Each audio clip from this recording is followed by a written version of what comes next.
Before we get into the video, I do want to highlight a very important initiative that both Grapes and Hawk are doing for the 2024 CLOL season. So if you haven't heard, or if you've been living under a rock, or if you haven't seen the news, the 2024 CLOL season will not be having an official broadcast. With that information, Grapes and Hawk have decided to crowdfund a fully streamed and fully produced 2024 CLOL broadcast. If you care about collegiate, please consider donating. No amount is too little and everything helps. If you can't donate, please think about retweeting it and resharing it through all your social media pages. I think it's really important for the CLOL community that every player in Top 32 deserves to have their story told. With that being said, let's get into the video. The group we'll be talking about today is the first of the upper seeded groups. It's Group D.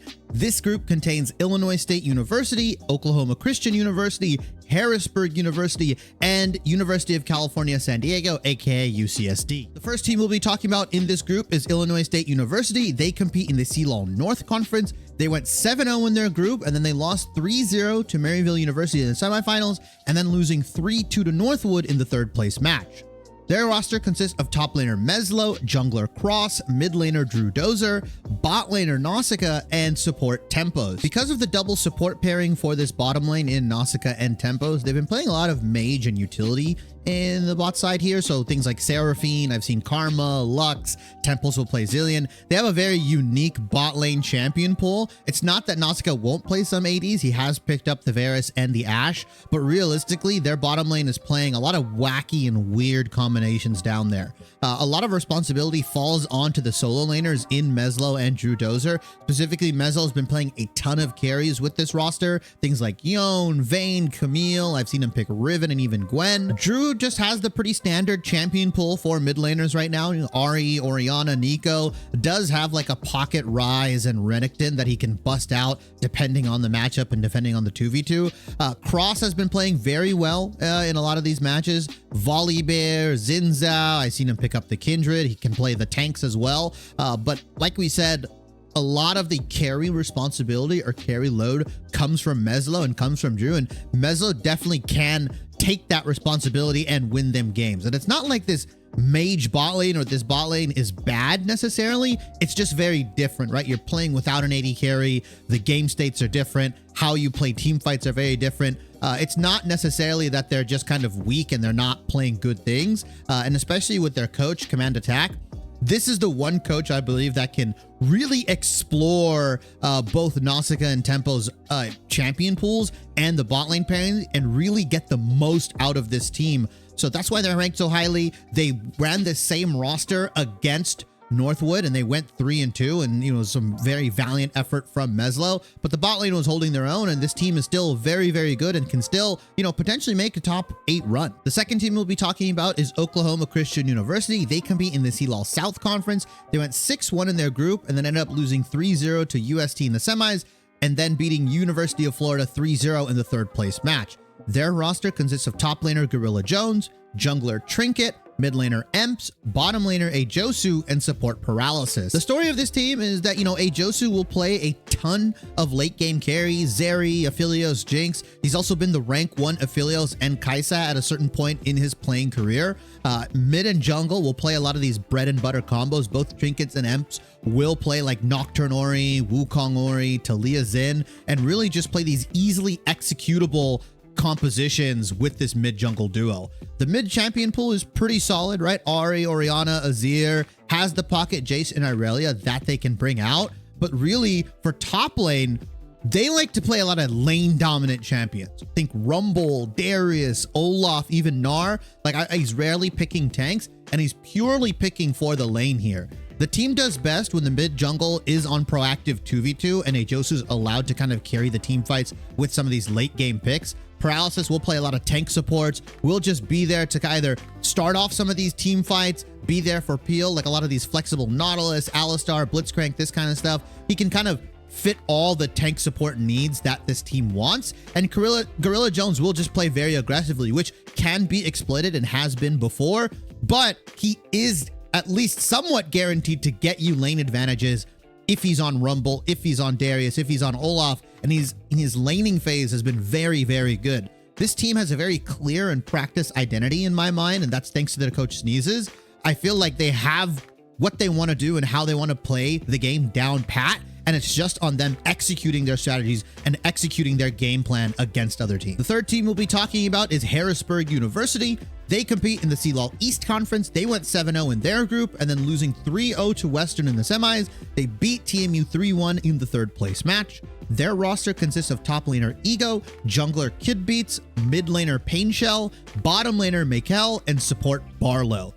Makel is another one of those big carries for this team. Varus, Kaisa, Philios. This AD carry can just pop off given the right conditions and the right situations. Kidbeats plays a lot of the meta junglers. They will regularly flex Jax between the top and jungle role. I think this is one of the teams that I've seen pick a ton of Jax jungle or flex it into the jungle role more consistently. There's a Lilia that's also available for Kidbeats. Ego has the standard top champions, right? Renekton, Aatrox. That Jax flex is what's really good for this team when they're allowed to pick it early and really kind of see what the enemy team comp is running and then kind of make their decision from there. Painshell plays a lot of Nico, Orianna, Karma, very effective team fighting champions that have value consistently throughout the game. Barlow is the X factor for me as a support player. He's got a very unique support champion pool. We'll pick the Bard, the Ashe, the Milio. Obviously, he can play the tanks, but the fact that they're so willing to play Bard, especially into like more immobile carry compositions that they're going against, think like if people pick Varus, Jinx, that kind of stuff, even the Aphelios, they're more than willing to play the Bard and then just kind of single that AD carry out. I think Barlow's champion pool combined with the ability for Makel and Kidbeats to make a lot of plays come later into the game. Harrisburg has a very good formula, and I think Zoo, their head coach, has a very set standard way of how they like to play and how he likes to run his team. And so they're very practiced and they know what they want to get out of the team comps they want to run. The fourth and final team we'll be talking about is UC San Diego. They compete in the CLOL West Conference. They went 7-0 in their group, beating USC 3-2 in the semifinals and then losing to Weber 3-0 in the grand finals. Their roster consists of top laner Giga or Nocturo, jungler King Clueless, mid laner Holden, bottom laner Shazomasi, and support Protoss. This team has a very interesting playstyle because you'll see a lot of Senna, Ezreal, and Jhin come out from Shazomasi.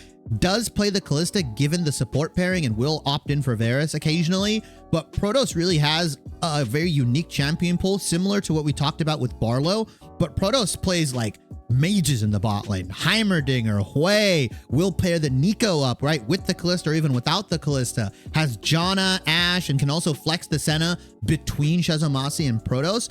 They play for these very high pushing poke bottom lanes and they're just like really, really annoying to play against.